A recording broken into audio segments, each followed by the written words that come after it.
My dear students, मुझे इस बात की खुशी है कि आप मेरे पिछले लेक्चर्स और एपिसोड्स में से बहुत कुछ सीख रहे हैं और आपकी कॉल्स और आपका फीडबैक इस बात का सबूत है कि आप अच्छे तरीके से लर्न कर रहे हैं। तो बच्चों, आज का हमारा टॉपिक है टॉर्क। टॉर्क क्या है? जब हम एक दरवाजे को खोलते हैं तो टॉर्क प्रोड्यूस करते हैं। जब हम किसी नट को खोल रहे होते हैं ये मार्कर का कैप उतारने के लिए इसको खोल रहे हैं तो हम टॉर्क प्रोड्यूस कर रहे हैं। The torque can be defined as the turning effect of a force is measured by a quantity known as torque. तो जो घुमाने का असर है उसे टॉर्क कहते हैं। तो बच्चों, आप जानते हैं टॉर्क की मैथमेटिकल फॉर्म क्या है? Tau is equal to R cross F. ये टाउ सिंबल है टॉर्क का, आर क्या है? ये मोमेंट आर्म है, एफ क्या है? अप्लाइड फोर्स, लगाई जाने वाली फोर्स है। ये मोमेंट आर्म क्या होता है? Moment arm is the perpendicular distance between the line of action of the force and axis of rotation. ये फोर्स वो फोर्स है जो हम टॉर्क प्रोड्यूस करने के लिए लगाते हैं। बच्चों, लेट्स सपोज ये हमारे पास एक मार्कर है, यहां पे हम फोर्स लगा के इसको घुमा रहे हैं। मैं यहां पे 70 न्यूटन फोर्स लगा रहा हूं। तो मैं इसका टॉर्क मालूम करने के लिए क्या करना होगा? ये जितनी फोर्स लगा रहा हूं और जिस पॉइंट के गिर्द बॉडी घूम रही है और जिस पॉइंट के ऊपर फोर्स लगा रहा हूं, इनके दरमियान जो फासला है इससे मल्टीप्लाई करना होगा। मोमेंट आर्म क्या है? मोमेंट आर्म क्या है? फर्ज करें हमारे पास ये पेंसिल है, मैं इस पॉइंट के ऊपर फोर्स लगा रहा हूं और ये बॉडी इस पॉइंट के ऊपर रोटेट कर रही है। तो एक्सिस ऑफ रोटेशन कौन सा है? ये वाला। Line of action of force क्या है? ये। तो line of action of force and axis of rotation के दरमियान ये जो फासला है, ये जो परपेंडिकुलर डिस्टेंस है, इसे कहते हैं मोमेंट आर्म। तो हम इसका टॉर्क मालूम करने के लिए क्या करेंगे? इस फोर्स को मल्टीप्लाई करेंगे इस परपेंडिकुलर डिस्टेंस के साथ और हमारा आंसर आ जाएगा। फर्ज करें हमारे पास ये जो परपेंडिकुलर डिस्टेंस है 0.03 मीटर है और लगाई जाने वाली फोर्स जो है वो 70 न्यूटन है। तो हम टॉर्क मालूम करने के लिए क्या करेंगे? 0.03 मल्टीप्लाइड बाई 70 और दोनों को मल्टीप्लाई करके हमारा टॉर्क निकलेगा। पर तो यहाँ पे एक और टर्म आपको याद रखना होगी, वो टर्म है clockwise torque and anti clockwise torque, या clockwise movement, anti clockwise movement. Clockwise torque क्या होता है? उसके लिए दोबारा से हम ये मार्कर वाली एग्जांपल देखते हैं। फर्ज करें एक शख्स यहाँ पे फोर्स लगा रहा है, एक शख्स यहाँ पे फोर्स लगा रहा है इस मार्कर पर। तो हमने ये देखना है कि दोनों फोर्सेस में से कौन सी फोर्स क्लॉकवाइज टॉर्क प्रोड्यूस कर रही है और कौन सी force anti clockwise torque produce कर रही है। उसके लिए बच्चों आपको ये समझना होगा, आप जहन में एक क्लॉक का स्केच लेके आए और फिर देखें कि घड़ी की सुई इस तरफ घूमती है या घड़ी की सुई इस तरफ घूमती है। तो आप देखेंगे घड़ी की सुई इस तरफ घूमती है। तो कोई भी चीज जो इस तरह रोटेट कर रही हो उसमें पैदा होने वाला टॉर्क क्या कहलाता है? Clockwise torque. और कोई भी चीज घड़ी की मुखालिफ सिमत में रोटेट कर रही हो, यानी कि इस तरह रोटेट कर रही हो, तो उसमें पैदा होने वाला टॉर्क क्या कहलाता है? Anti clockwise torque. तो इस डायग्राम में आप बता सकते हैं कि ये फोर्स क्लॉकवाइज टॉर्क पैदा करेगी या ये फोर्स क्लॉकवाइज टॉर्क पैदा करेगी। बच्चों, ये बात बहुत समझने की है, इसके बगैर आप एक्सपेरिमेंट परफॉर्म नहीं कर पाएंगे। कि अगर आप ये चीज नहीं जज कर पाते कि ये फोर्स क्लॉकवाइज टॉर्क पैदा करेगी या ये फोर्स, यूं देखें कि फर्ज करें मैं इधर से एक धागा बांध के फोर्स लगाता हूं, तो ये कैसे घूमेगा? ऐसे घूमेगा। तो इसकी वजह से इसमें जो टॉर्क प्रोड्यूस हुआ है इस फोर्स की वजह से वो कौन सा है? ये क्लॉकवाइज टॉर्क प्रोड्यूस हुआ है। और बच्चों, अगर मैं इधर से धागा बांध के इसको नीचे की तरफ खींचता हूं इधर से, तो किस तरह ये मार्कर रोटेट करेगा? इस तरह। तो हम कहेंगे इस फोर्स की वजह से कौन सा टॉर्क प्रोड्यूस हो रहा है? एंटी क्लॉकवाइज टॉर्क प्रोड्यूस हो रहा है। जैसे फर्ज करें आप किसी नट को खोलने के लिए क्या करते हैं? इस तरह से उसमें रोटेशन प्रोड्यूस करते हैं, टॉर्क पैदा करते हैं, तो मुझे आप बता सकते हैं ये टॉर्क कौन सा है, क्लॉकवाइज या एंटी क्लॉकवाइज? तो बच्चों नट को खोलने के लिए हम एंटी क्लॉकवाइज टॉर्क पैदा करते हैं और नट को बंद करने के लिए क्लॉकवाइज टॉर्क पैदा करते हैं। क्लॉकवाइज क्यों पैदा करते हैं? क्योंकि हम घड़ी की सिमत में, क्लॉक की डायरेक्शन में हम उसको रोटेट कर रहे हैं। तो बच्चों ये भी बात याद रखना होगी आपको कि क्लॉकवाइज टॉर्क हमेशा नेगेटिव लिया जाता है और एंटी क्लॉकवाइज टॉर्क हमेशा पॉजिटिव लिया जाता है।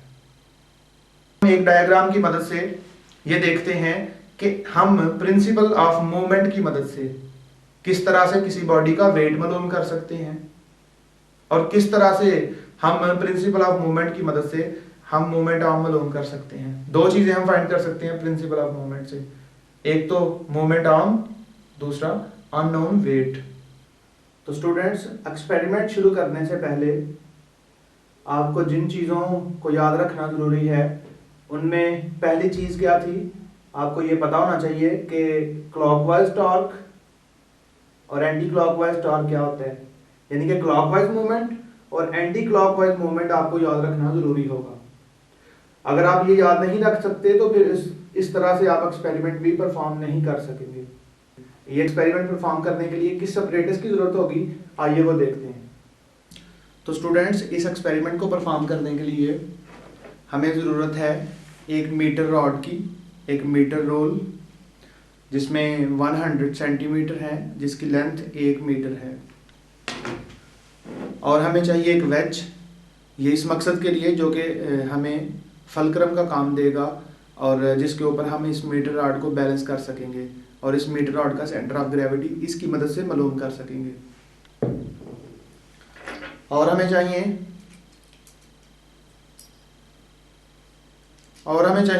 3 वेट हैंगर्स, और हमें चाहिए कुछ वेट्स जो कि इनके ऊपर हम लटका सकें, कुछ वेट्स चाहिए हमें।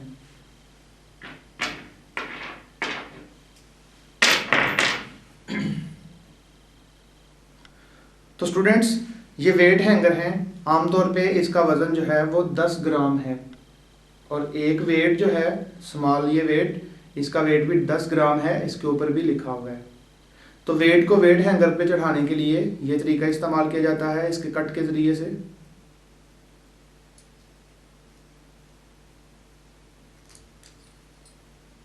यूं।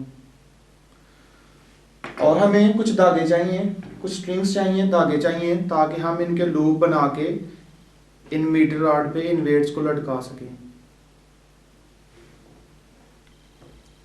सबसे पहले हमने क्या करना है, इस वेज की मदद से हमने इसका सेंटर ऑफ ग्रेविटी मालूम करना है। इसका सेंटर ऑफ ग्रेविटी कहाँ पे है? आमतौर पे इसकी लेंथ जो है वो 100 सेंटीमीटर है, तो इसका सेंटर ऑफ ग्रेविटी फिर कहाँ पे होना चाहिए? 50 सेंटीमीटर पे। लेकिन यहाँ पे थोड़ा सा फ़र्क है, यहाँ पे थोड़ा सा स्केल की बनावट में जब कंपनी ने इसको बनाया है तो स्केल की बनावट में थोड़ा सा फ़र्क आ गया है और इसका सेंटर ऑफ ग्रेविटी आया है 52 सेंटीमीटर। हमने इस मीटर रोल को इस वेज के ऊपर इस तरह से बैलेंस करना है कि इसका सेंटर ऑफ ग्रेविटी मालूम कर सकें। अब हमने इन रस्सियों के लूप्स बनाने हैं।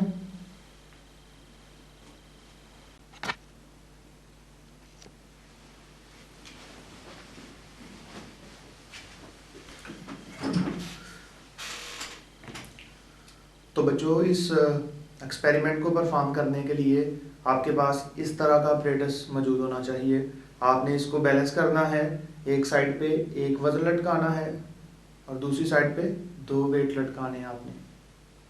आपने ये वेट इस तरह से लेने हैं कि ये जो टोटल वेट है सिंगल इस वेट से कम है, दूसरा भी सिंगल वेट इस वेट से कम है, और इन अगर दोनों को प्लस करें तो ये 10 ग्राम इसका हैंगर का और 10 ग्राम इसका ऊपर जो हमने इसके मैस लटकाया है, टोटल 20 ये टोटल कितना हो गया 40, और इस साइड पे टोटल कितना है 30। हमने इस तरह से ये कॉम्बिनेशन बनाना है कि इस साइड का टोटल वेट इस साइड के टोटल वेट से ज़्यादा होना चाहिए, लेकिन सिंगल जो है ना वो उससे कम हो। तो हमने जब इसको बैलेंस करना है तो फिर हमने इनकी पोजीशंस नोट करनी है, लेकिन ये याद रखनी है आपने बात कि यहाँ पे इसका सेंटर ऑफ ग्रेविटी जो आपने पहले वेट लटकाने से पहले मालूम किया था, आपने इसको दोबारा से उसी पॉइंट के ऊपर आपने दोबारा से इसको बैलेंस करना है। सेंटर ऑफ ग्रेविटी इसका वेज जो है वहीं पे रखना है। फिर उसके बाद इस तरह का आपने ब्रेडर सेट करना है और ये रीडिंग्स नोट करनी है कि ये वाला वेट कहाँ पे है, ये वेट इस वक्त कहाँ पे है और ये वेट कहाँ पे है। साथ आपने ये ध्यान रखना है कि क्लॉकवाइज टॉर्क इन दोनों की वजह से पैदा होगा और एंटी क्लॉकवाइज टॉर्क इसकी वजह से पैदा होगा। इनके कोई आप नाम लेट कर लें। लेट आपने इसका नाम रखा है W1,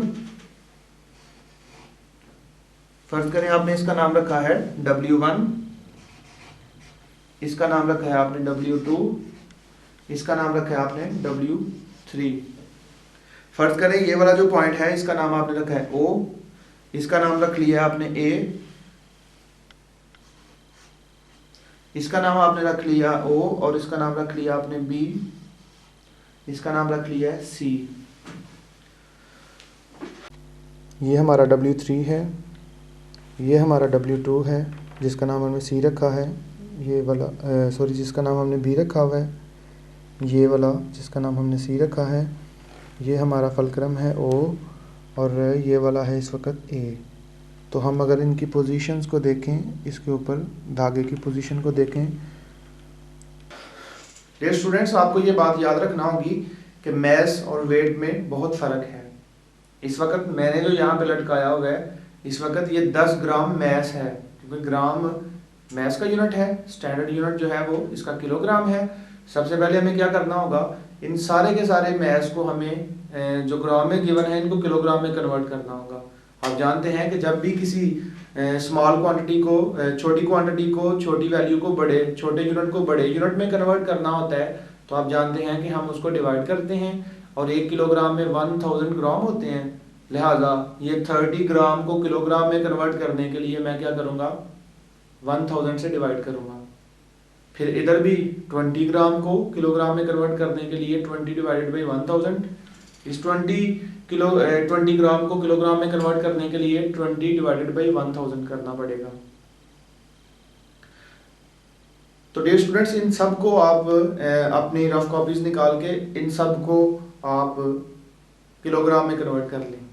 तो हमारे पास ये मैस भी किलोग्राम, ये मैस भी किलोग्राम में, ये मैस भी किलोग्राम में। उसके बाद आपने इस किलोग्राम मैस को आपने बदलना होगा वेट में। तो हमारे पास मैस को वेट में बदलने का फार्मूला है W=mg।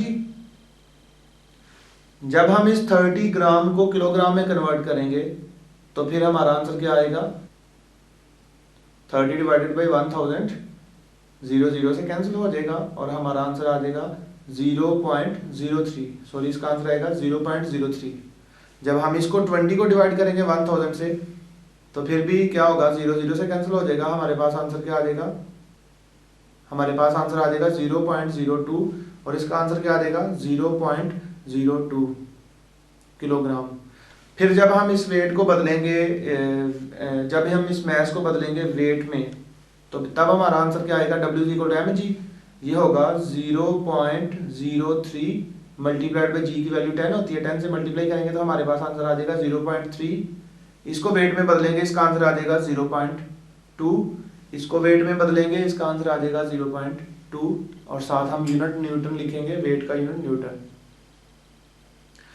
तो डियर स्टूडेंट्स, हमने क्या किया है, हमने दोबारा से मैं बताने लगा हूं हमने क्या किया है। हमने पहले इस ग्राम को किलोग्राम में बदला, फिर उस किलोग्राम को हमने वेट में बदला। इधर भी यूं ही करना है, ग्राम को किलोग्राम में और फिर उस किलोग्राम को वेट में बदलना है। बदलने के बाद आपने ये वेट जो है ना, दरअसल एक फोर्स होती है।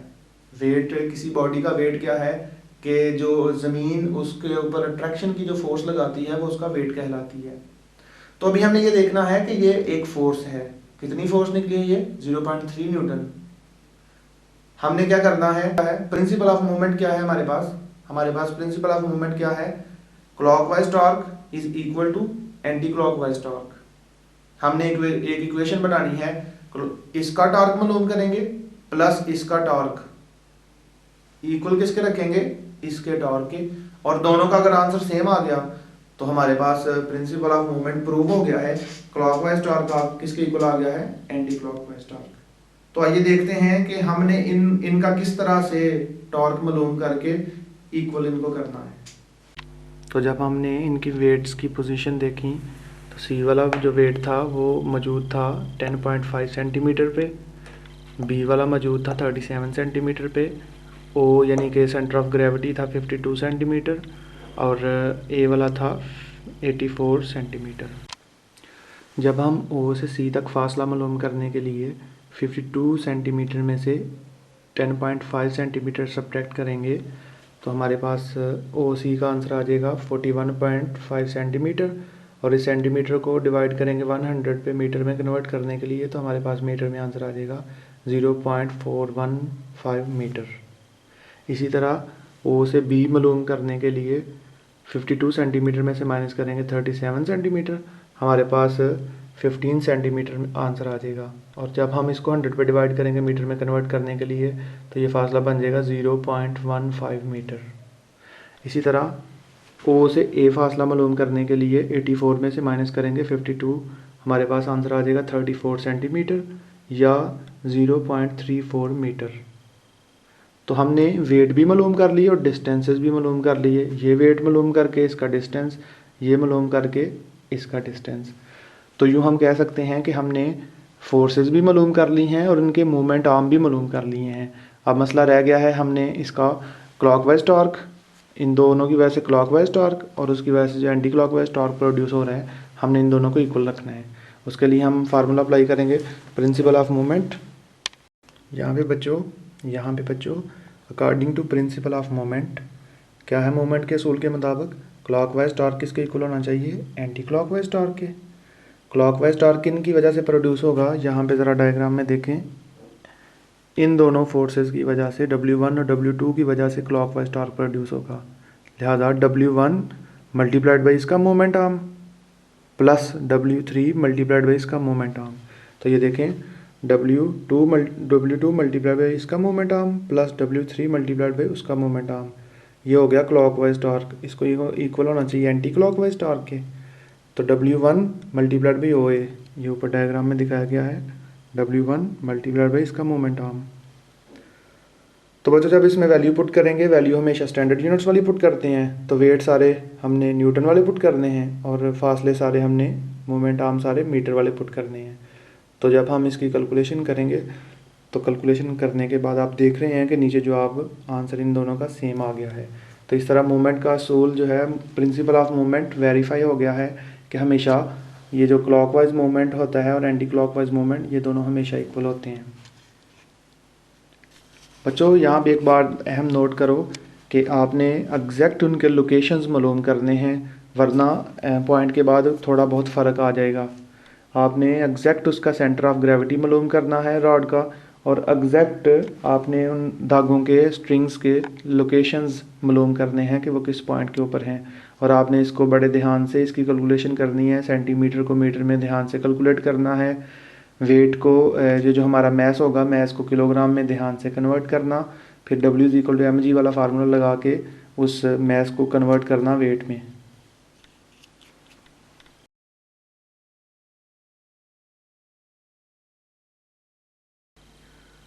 तो डियर स्टूडेंट्स, यही सेम अपरेटस हम कोई दोनों साइडों में से अननोन वेट मालूम करने के लिए भी इस्तेमाल कर सकते हैं। फॉर एग्जांपल हमारे पास ये वेट जो है ये अननोन है, हम क्या करेंगे, दोबारा से वही फार्मूला अप्लाई करेंगे, clockwise torque is equal to anti clockwise torque, यानी कि प्रिंसिपल ऑफ मूवमेंट वाला फार्मूला इस्तेमाल करेंगे। क्लॉकवाइज टॉर्क मालूम करेंगे, एंटी क्लॉकवाइज टॉर्क मालूम करेंगे। इसका नाम क्या हमने रखा हुआ है, ए, ये O है, ये B है और ये C है। क्लॉकवाइज टॉर्क के लिए हम क्या करेंगे, W2 multiplied by OB plus W3 multiplied by OC equal हम किसके रखेंगे, W1 मल्टीप्लाइड बाई OA। अब W1 की तो हमारे पास वैल्यू नहीं होगी क्योंकि ये अननोन वेट है, हमने ये फाइंड करना है। तो इसके लिए हम W1 को इधर रखेंगे ओ ए इक्वल के साइड पे मल्टीप्लाई हो रहा होगा, हम उसको उधर ले जाएंगे, उधर जाके ये डिवाइड हो जाएगा। आइए मैं आपको इसकी डायग्राम, इसको व्हाइट बोर्ड पे मैं आपको समझाता हूँ।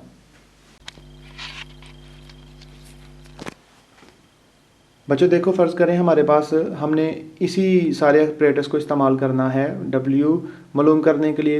ये 1 2 3 वेट हैं, इसमें कोई अननोन वेट मालूम करने के लिए हमने फ़र्ज़ करें यही फार्मूला इस्तेमाल करना है। तो हम क्या करेंगे, W1 की जगह उसकी वैल्यू ना पुट करेंगे क्योंकि हमारे पास होगी नहीं, इसकी जगह W1 पुट करेंगे। और ये 0.34 इधर मल्टीप्लाई हो रहा होगा, इसको उधर ले जाएंगे, ये डिवाइड हो जाएगा। तो सारी वैल्यू पुट करने के बाद हमारा अननोन वेट यानी कि ये निकल आएगा। आप बेशक इसी फार्मूले में आप वैल्यू पुट करके दोबारा से चेक कर लें।